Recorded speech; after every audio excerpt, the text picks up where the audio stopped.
Welcome, everybody, to another episode of Sunday School Dropouts podcast. I am hosting solo today. I'm Andrew, and I am so excited to welcome to the show today Reverend Angela Denker. She's been with us before, back in, I believe, September, October maybe. It was late last year. We had the privilege of interviewing her about an upcoming book of hers that has now been published. It is now available to be purchased wherever books are sold. Disciples of White Jesus, The Radicalization of American Boyhood. Really excited to have her on. I think it's a very pertinent, needed, necessary conversation just about just a lot of things. But the overall culture of what's happening presently with men, with boys, narratives around gender, narratives around masculinity, both how that shows up in the church as a whole, but also just our culture as a whole. And yeah, very, very, very needed conversation. When we interviewed her last year, the election had not happened yet. Now, of course, the election's happened. The inauguration happens. We're, a few months into a new administration where these conversations, I think, are quite frankly more front and center than they've been in quite some time. And so very timely. So anyway, without further ado, here is our interview. All right. Well, thank you, everybody, for joining us today on Sunday School Dropouts podcast. I'm so excited to welcome back to the podcast Reverend Angela Denker. She's been with us before. Gosh, it's been a while, though. I think it was September.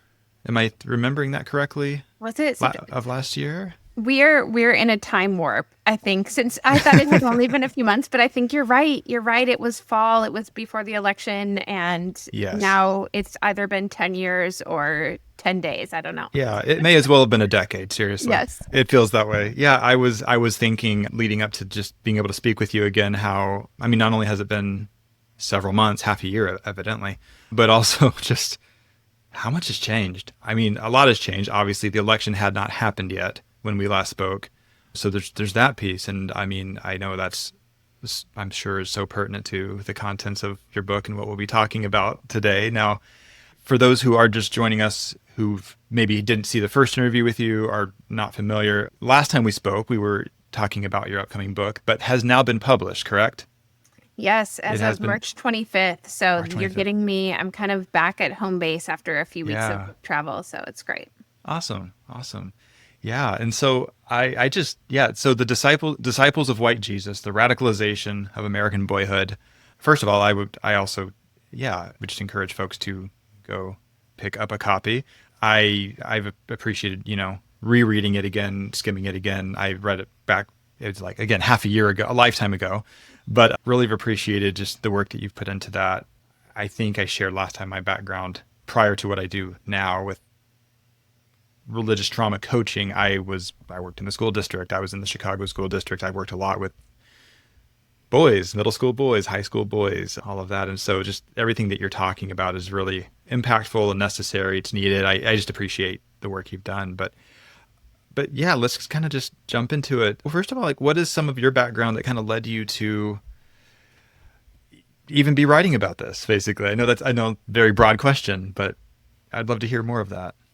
Well, I always kind of half jokingly tell people that my best preparation for this work was my time spent as a hockey beat reporter and put in lots of hours in the professional sports locker rooms. But honestly, that was the beginning of my career, was in journalism, and I worked in sports and spent a lot of my time in spaces where I was one of the only women, if not the only woman working in those spaces. So that experience certainly gave me some help and some foundation laying into working now and writing this book on gender and the ways that we see masculinity specifically manifesting itself in violent ways, in predatory ways. And also, it's, as the mom of two boys myself, it's really discouraging for me to see the ways in which this violent masculinity is being used as a tool to make money, to gain influence, and to gain power politically. And so I see the effects on boys and men themselves of this violent masculinity, but I also see the ways it threatens everyone else. So sports writing, and then, I've been ordained for over 10 years as a pastor in the Evangelical Lutheran Church in America. And my first book almost serves as sort of a first volume to Disciples of White Jesus. So if you haven't yet read Red State Christians, that was my first work on Christian nationalism and sort of explaining the roots of how we've gotten to this place politically in America. And then Disciples of White Jesus, the two books unfortunately fit really well into Trump's two terms. Yeah.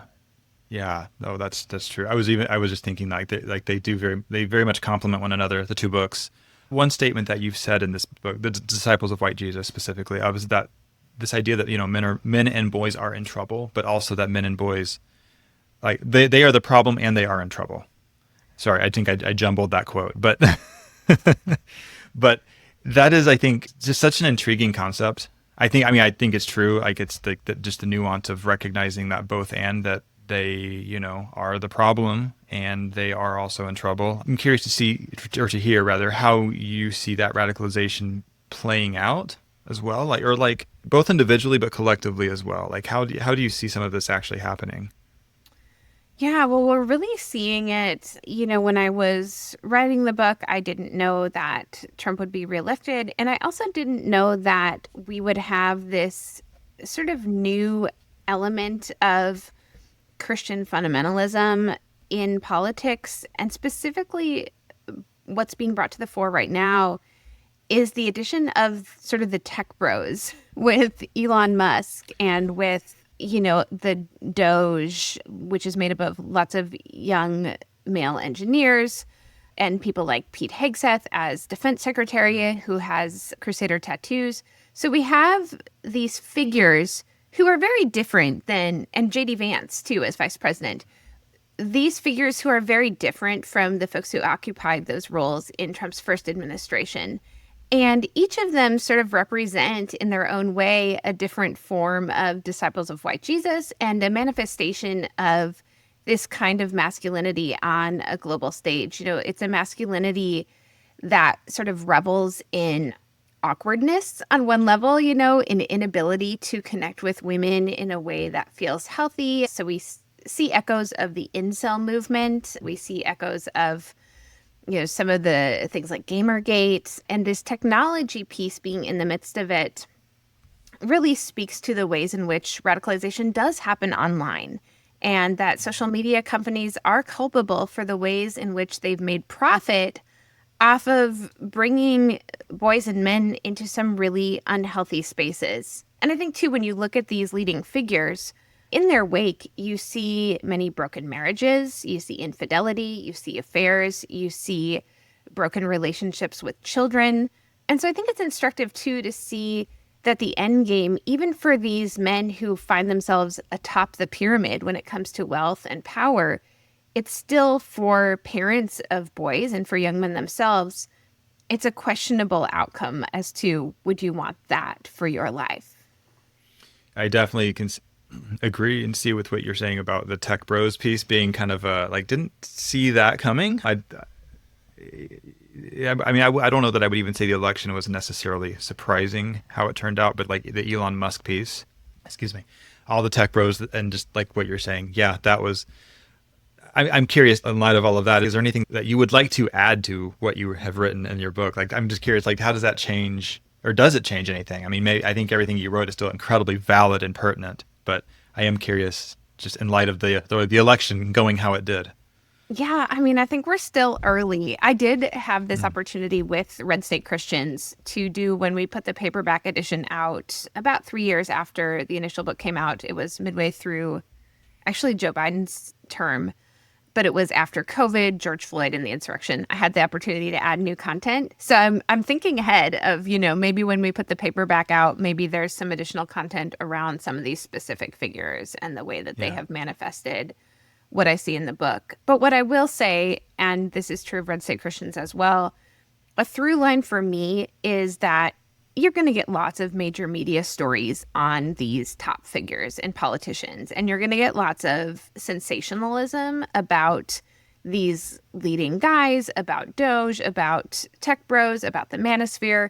You're going to get all that in a lot of other places. What I want to uniquely provide for folks is ways to see ourselves and our families and our loved ones in these phenomenons, because I really believe, and I know that you all do this work as well, that the solution to this is fundamentally local and at a grassroots level. And so we're not going to do any good sort of typing away on social media, screaming into the void. But if we can look to our own spheres of influence and how to impact the next generation, specifically for parents of boys. And I'm so encouraged that there's already groups of parents and dads in particular who are reading the book and thinking about how it's shaping their parenting and, your experience in the classroom and teaching. So those are the parts that, I want to uniquely bring to the table with this work specifically. I appreciate that. So actually speaking to boys specifically then, and even to that end, like with, parents, educators, I'm interested to the idea that, men and boys are in trouble. What are some ways that you see, to boys specifically, how are you seeing some of like this actual radicalization play out in real time, like in classroom, at home, in the community, but with boys specifically? Yeah, we want to look to two I words, identity and isolation. And, part of the problem that we have going on here, and why I want to always bring into these two statements, both that white boys and men in many ways are uniquely dangerous and violent, and also uniquely vulnerable and prone to self-harm in the midst of, the harm that they may pose to others. And so one of the things that I think is really important and that my work wants to center is alternative narratives about masculinity. So I think that we have, in the sort of datification of American culture and our over-reliance on social media company, on tech bros, on quote unquote, experts, pollsters, we've lost our grasp on the power of narrative. And when it comes to politics, the Christian right has really done a far superior job at crafting narratives. And some of that is because it's simple as, fundamentalist faith leaders to craft narratives that are, very simple, black and white. But they've crafted some powerful narratives about gender and about masculinity. And on the other hand, in secular spaces or in more progressive Christian or faith-based spaces, we have not crafted alternative narratives about masculinity. Instead, we've often said we shouldn't talk about it at all. We need to focus on other people. Men and boys have had their turn. And, I know that this is happening in some spaces, but I just want to add to those narratives and really help men specifically to think about, how do I understand myself as a man? What am I proud of? Helping men, I've even talked about this with my husband. How do men see empathy in their own lives as a strength, and being willing to sort of own that and talk about that in exclusively male spaces, I think is really important to begin sort of charting those alternative narratives around being a man and have something to counter these other really powerful and ancient stories about masculinity with. Mm-hmm. Just you describing all of that makes me think of some of the more recent buzzwords that I've been seeing, like the male loneliness epidemic, for example. Like that's what I've been seeing people talk about, and it's just a kind of like in the social media discourse currently. It's like when you were talking about like identity and isolation, with the isolation piece, I've seen it get pushed back, and I just definitely have seen that be a lightning rod of conversation. And it's interesting too, I'm just thinking like out loud now, but about some of the other stuff you touch on in your book. Like I remember at least in my life, it was such a pivotal book. Like this is like 25 years ago, but like Wild at Heart, John Eldredge.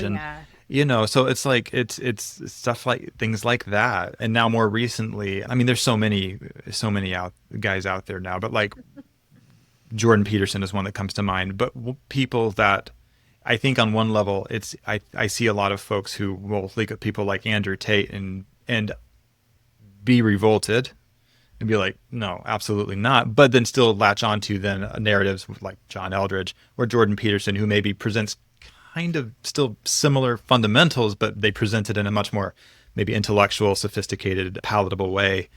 And so it's very subtle. I think is I guess what I'm getting at. I think it's easy to push back against guys like Andrew Tate on one level. I mean, obviously some people think he's great, but I think a lot of people recognize how it's problematic there.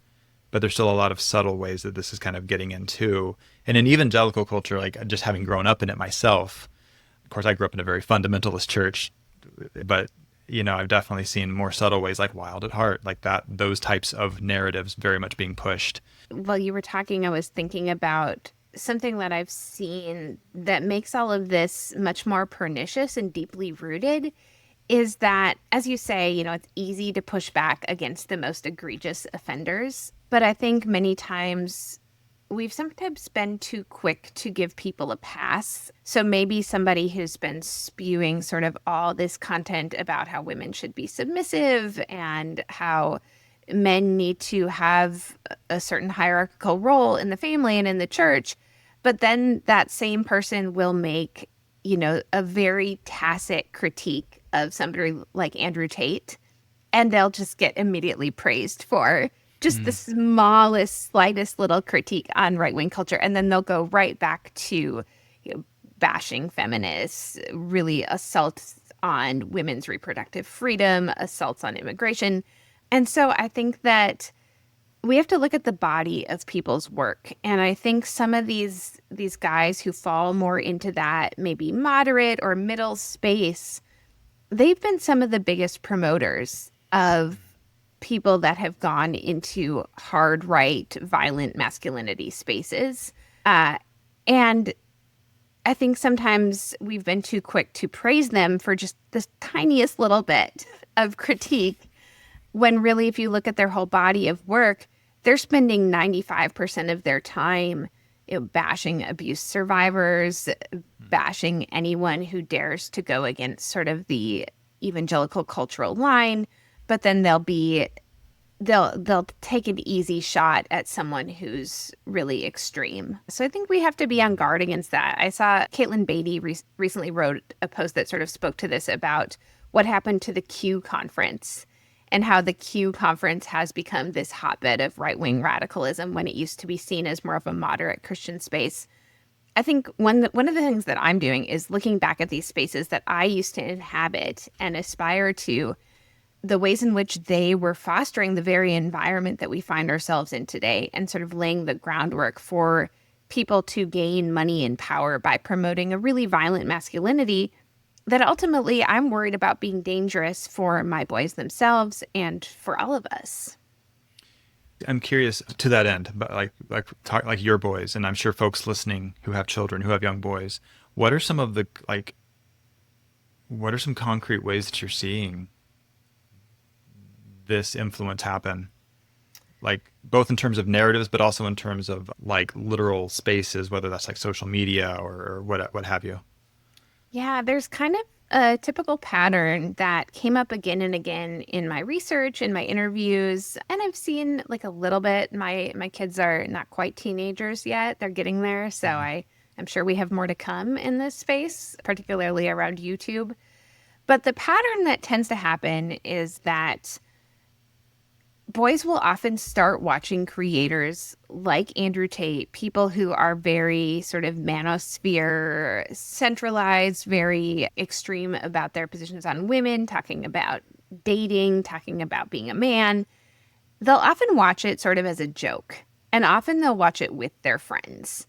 But what happens is that the algorithm doesn't realize they're watching it as a joke. The algorithm's just going to keep serving them this content over and over. And the algorithm necessarily is going to push them into more and more extreme content, because we know it's the most extreme videos, the most extreme posts that keep people engaged and keep them on the platforms longer. And ultimately, the algorithm is value neutral. It just wants to keep people on the platform longer. And if that means they're watching white supremacists, if that means they're watching Nazis, the platform doesn't care. It just wants your eyeballs on there. So what happens with boys then is inevitably the algorithm knows what they've been watching with their friends as a joke. But what do we turn to when, something happens? Maybe they've gone through a breakup. Maybe they're experiencing some bullying at school. Maybe they get cut from a team. Maybe they get a bad grade on a test and they're alone in their room with their device. and they log back into that platform, and the algorithm starts serving them up this same content. And slowly, particularly for boys who are experiencing isolation, experiencing some kind of identity crisis, which who among us does not get through being a teenager and young adult without several identity crises along the way? They start getting this content in that vulnerable spot, and all of a sudden, it's less of a joke, and it becomes more like this straw that they're going to hold on to and grasp onto to provide some source of identity or guidance about what it means to become a man.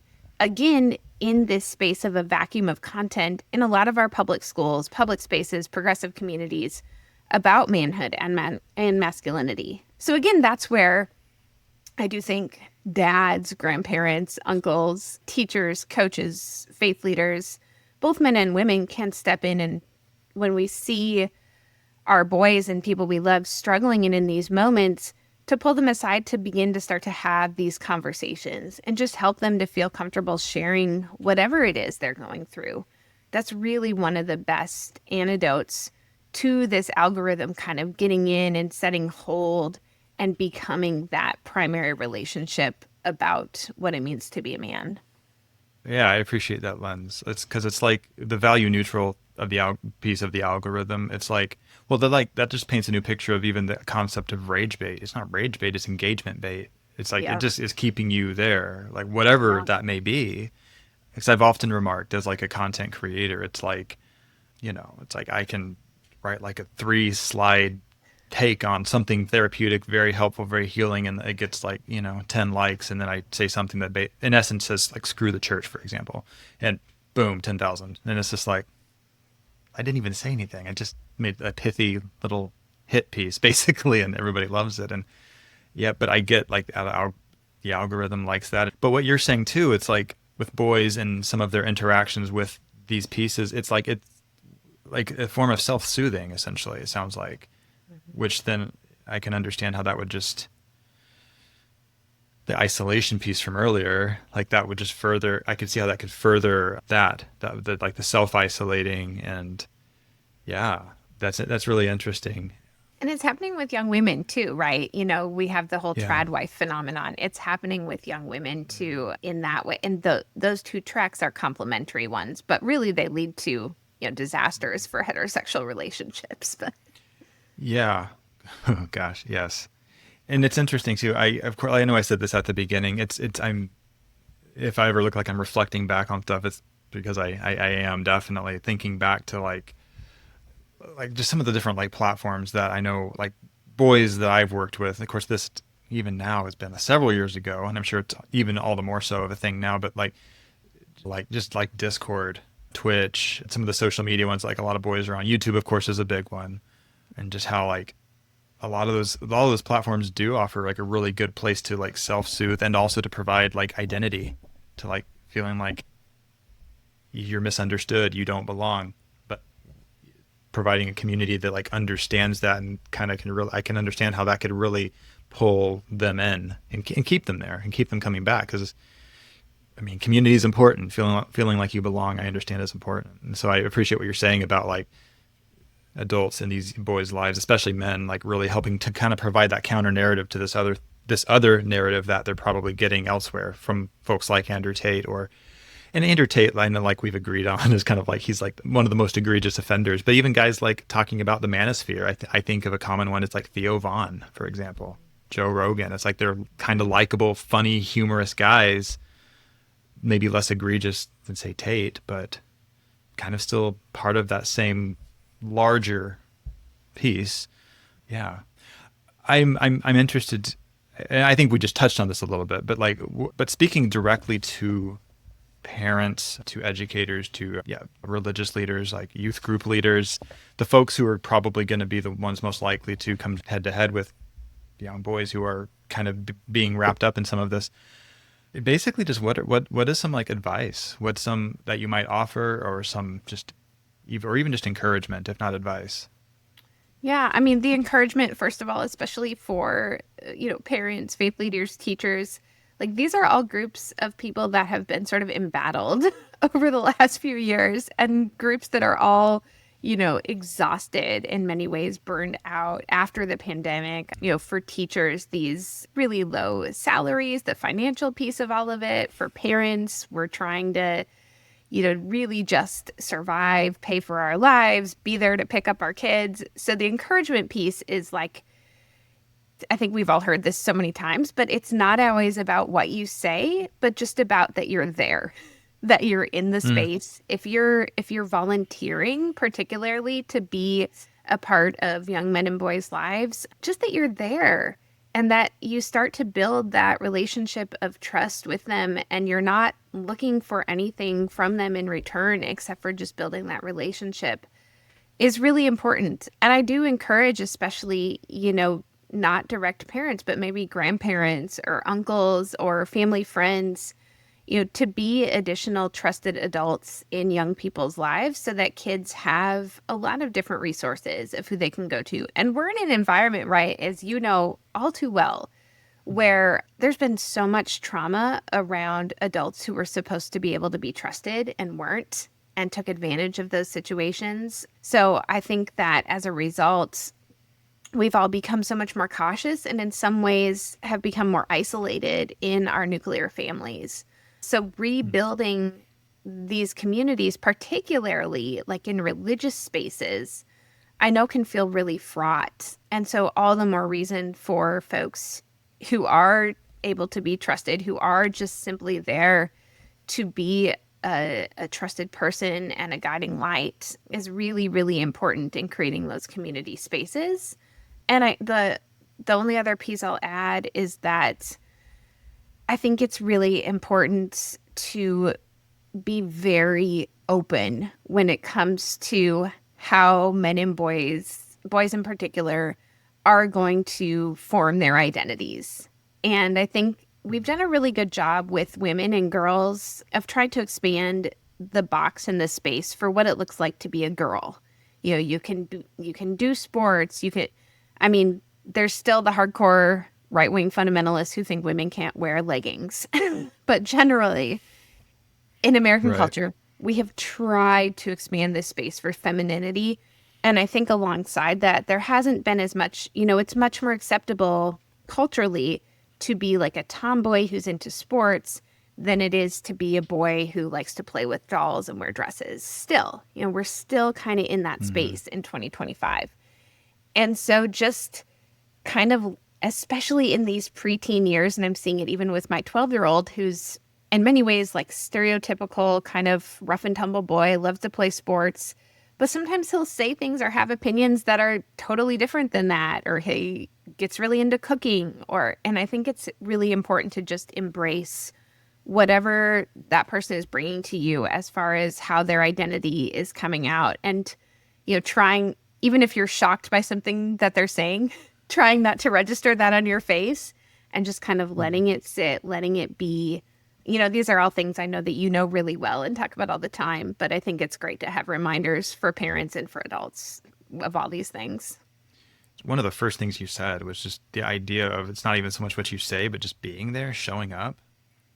They may not remember what you say, but they will remember oftentimes what things feel like. And and not to go off on too much of a typical therapist trauma-informed sidebar, but like that's how we work. I get it. And that's so important. Like that's how the nervous system works. It's like, you may not remember specific conversations, but if there was shame involved, your body's going to remember that. If there was non-judgmental acceptance and love involved, your body's going to remember that. And so I think that's just so important. So I appreciate that very much. Just, showing up is so important, because I think often this is just anecdotal from just speaking with parents at times. And I think there is a lot of fear and a lot of I don't even know where to begin. Whether it be, I just don't know what my kid is watching, which, on one level, but also even if I know what he's watching and I know that this is what he's watching, I don't even know what to say to that. And so I appreciate even just that. I think that can make it feel more manageable and less daunting for parents, for teachers, for whomever, that it's just showing up with your kid, providing a safe place for them to be whoever they authentically are is so, so important. I think we underestimate the extent to which so many men have been brought up to think that empathy is weakness. I went through this conversation with my husband and then, shared it with my dad. And my dad was like, yeah, that's totally. And so we have it's generational for so many men and boys that they've been taught this. And maybe parents never intended to teach it. Maybe they never, said those words explicitly. But so much of this is cultural messaging too. And I think, for families who have left the church, who no longer are a part of a faith community, they might think, okay, we're protecting ourselves from this messaging about gender. But the reality is many of the fundamentalist Christian messages about gender are baked into our culture. So I think we have to look and see how these cultural messages are, posing as parts of religious and theological doctrine in some ways, and to be really on guard against that. There's a lot of blurring of lines. Yeah. Yeah, it's interesting. I was even thinking, I forgot to even bring this up earlier, but I just knowing like that you're a reverend, I'm like, I knew you would have thoughts on like, like the sin of empathy, like that whole thing that I've been seeing lately, and folks in evangelical culture talking about that pushback against empathy, and that's so interesting how these narratives get started. Isn't it great though that it's like it's all out in the open now, Honestly, yes. I'm like, at least you're saying it with your chest. Like I've said that. I'm like, I would rather you say that than it to be this beating around the bush. Like I'm not really saying it, but yeah. Yeah. Oh, I couldn't believe it when I saw that. The sin of empathy. Like that, that's actually a title. Like you actually thought of that and thought to say it out loud. Yeah, smelling like hotcakes too. I know. How do we balance kind of between, and this is just culturally, collectively, how do we balance kind of between this holding harmful men accountable and then also having compassion for the trouble that they are in, parenthetically, even if they put themselves in it, but just kind of that whole balance? Yeah. Well, I think I'm going to quote Spider-Man. I think it's from Spider-Man. But I love it. It says, with great power comes great responsibility. And I also think about, when I was in journalism school and we learned about libel law, and you learn that there's different rules for people who have celebrity and power than there are for ordinary people. And I mentioned those two examples because I think the solution to all this is really a two-tiered response. We have to take into account who we're addressing and who we're thinking about. And so on one level, when we're talking about men and boys in our own lives and in our own spheres of influence on sort of a local grassroots family level, we've got to address this with community building. We've got to address it with building trust. We've got to build relationships. We've got to create new narratives. All of these techniques are really powerful and important on this basic grassroots level. Now, on the other hand, when it comes to addressing the folks that are profiting off of violent masculinity, that are profiting off of introducing extreme weapons into the hands of disaffected and isolated and lonely men and boys, when it comes to people who are using this kind of violent masculinity as an excuse to hoard more power, to blame people who are marginalized, like immigrants, like transgender Americans, that's a different conversation. Then we don't meet that with, let's build trust, let's have dialogue, let's have conversation. Because they'll have dialogue with you, but it's from a very cynical place of, okay, sure, we can agree. So I think the other part of the solution is with really speaking truth to power, really holding it to account, following the money, finding out these men and women, because it's women too in some cases, who are pushing forward these narratives about masculinity and its violence and its power and its distinctiveness from femininity. Find out who's paying them. Where are they profiting? How are they making money? How does it benefit them to push forward these messages, and get underneath what they're saying to what their motivation is? Who's backing them? Who's behind them? Is it really about the conglomeration of wealth? Is it really about supporting big business? I recently had a pastor friend of mine from the rural Midwest reach out to me, and he said, I have this guy in my congregation, and he's such a good guy. He's a dad, but he recently joined Amway a few years ago as like a multi-level marketing. And then now he's gotten really into wanting to go to these masculinity conferences. And when you look into these conferences that he's wanting to go to, it's all about wealth creation. It's all about the kingdom, but with sort of this glaze of Christianity over the top. And so I think, again, it's really important to attack those kind of messages with a really basic analysis of following the money and the profit motive, and really making a distinction and not being afraid. Robert P. Jones recently had this message to journalists that I would echo. He said, in this era, you can't have this squeamishness about just taking powerful people at face value when they tell you they're doing this from religious motivations. You have to look beneath what they're claiming to be a religious motivation, what they're claiming to be behind Jesus, and look at, does it comport to any kind of historical Christianity, faith, biblical mandate? Is any of this real? And we have to stop kind of taking them at face value. Yeah. Following the money, like that, simply put, it's because that's also a good way of like really addressing some of these things in a way that it's not personal. Like rather than getting sucked into like almost this ad hominem exchange of like attacking the person, but looking at not only the idea, but like who's profiting from it, who's funding it, things like that. I just think that, I think that's really helpful. I do want to just ask also a very broad question, but just what are you hoping people will be able to take away from this book? I always want people to feel empowered, both by the information and by the hope. And one of the best compliments that people give me, either when they've heard me speak or they've read my books, is that all of a sudden they're starting to see connections between all these things that they didn't realize were connected. And they feel like they can start to get their arms around understanding things like Christian nationalism, like violent masculinity, that have appeared to be really hard to understand, esoteric, vaguely threatening, but they're afraid of addressing it because they don't want to offend someone because they think it's their faith. So that's really what I'm hoping, is that people feel empowered to make new connections with this information. And ultimately, too, that they see in these stories real places of hope and connection with everyday Americans who are pushing back against the tide. And that we see, for the majority of men and boys in this country, they don't want to operate like Elon Musk or Jordan Peterson or Doug Wilson. They don't want to have these fraught relationships with women.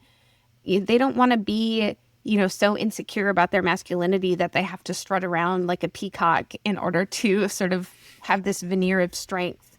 So I think that, that sense of hope and that sense of empowerment, that we do have opportunities to push back and to offer something kinder and more hopeful.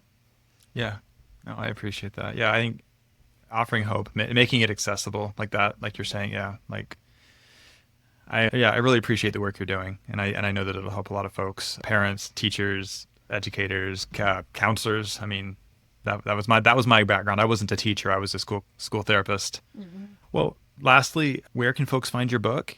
And firstly, and secondly, where can folks get in touch with you? Yeah, so the Disciples of White Jesus and Red State Christians, available wherever books are sold. Of course, encourage you to find your local independent bookstore, go in, get to know them, and you can order it there. It's so important that we have independent bookstores because books like this are getting banned all the time. Yeah, and so make sure to get it there. And then, find me on Substack. I post there at least once a week, content both around religion, politics, news, parenting. And we also just try to really have a community over there. So it's been really great to cultivate that. So Substack, Angela Denker, I'm listening. And Andrew, really to thank you for your work, your both as a school counselor and now the work that you're doing now. You're one of those people that people can look to and say, here's a model of masculinity that's really one that brings a nuanced sense of strength, of love, of listening, and an ability to say, just because I'm expressing some kind of vulnerability, it doesn't mean that I'm not strong as a man. So it's really neat to have this conversation with you. And, you're one of those places where people can look and see something different. Well, thank you. I appreciate you saying that. Yeah. And so in summary, thank you so much. I appreciate you being here. Everyone, definitely, if you get the chance, I would highly recommend going out and buying the book, Disciples of White Jesus. It's been great. And also, second time we've spoken on the podcast. It's always a pleasure. Love having you on. And thank you so much for joining us. Thanks for having me. Thank you, everybody who joined us today. I really, had such a good conversation with Angela today. Always appreciate her being on the podcast. This is the second time that we've had her here. And I have to say again, I just highly recommend, if you have the opportunity, definitely pick up the book, Disciples of White Jesus. Also pick up her first book if you haven't already, Red State Christians. It's also an excellent read. The two books complement one another. They're both very relevant to white Christian nationalism, which of course is very much a thing that we are dealing with in real time today. And they're just very timely books. And as always, definitely appreciate our time with Angela. And I hope that you enjoy the conversation and join us next time.